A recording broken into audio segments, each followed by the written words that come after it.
One of my all-time favorite meals is Königsberger Klopse.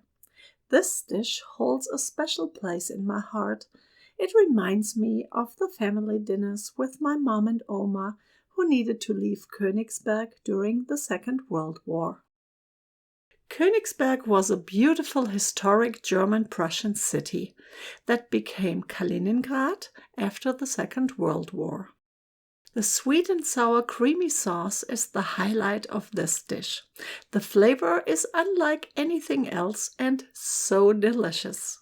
Let me show you really quick the list of ingredients, and as always you can find the link to the printable recipe below this video when you click on the More button.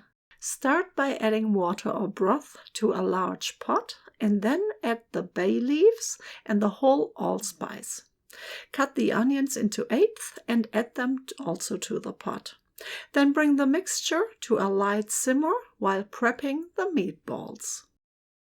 Break the rolls up and immerse them into water for about 10 minutes.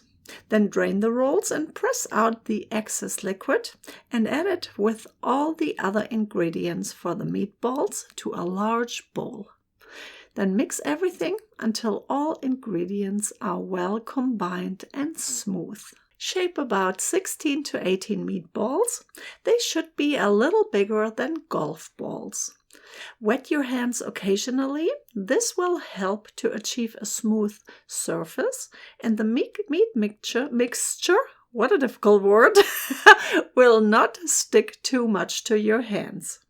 Place the meatballs carefully into the simmering cooking broth and cook them for about 10 minutes or until they are fully cooked. Make sure that the liquid is only simmering, not boiling, or your meatballs could fall apart. Then remove the meatballs from the cooking broth and strain the cooking broth into a bowl. Remove the spices, but keep the onions and about 3 to 4 cups of the cooking liquid.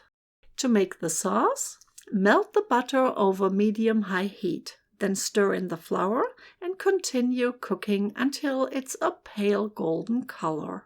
Add about 2 to 3 cups of the cooking liquid and bring it to a light boil. Mix everything well to remove the lumps. Then lower the heat to medium-low and stir in the heavy cream. Make sure the liquid is no longer boiling. Mix the egg yolks with sugar in a small bowl, then add about half of a ladleful of the sauce to the small bowl and mix well to temper the eggs. Then add the mixture to the sauce and mix well. Add the drained capers, lemon juice and vinegar, and then season with caper juice, salt and pepper to taste. Finally, you just need to place the onions and the meatballs back into the sauce and allow them to sit for about 15 minutes to reheat. Königsberger Klopse are traditionally served with Salzkartoffeln, which are peeled potatoes boiled in salt water, but you can serve them with rice or potato dumplings or whatever you like as well. Guten Appetit!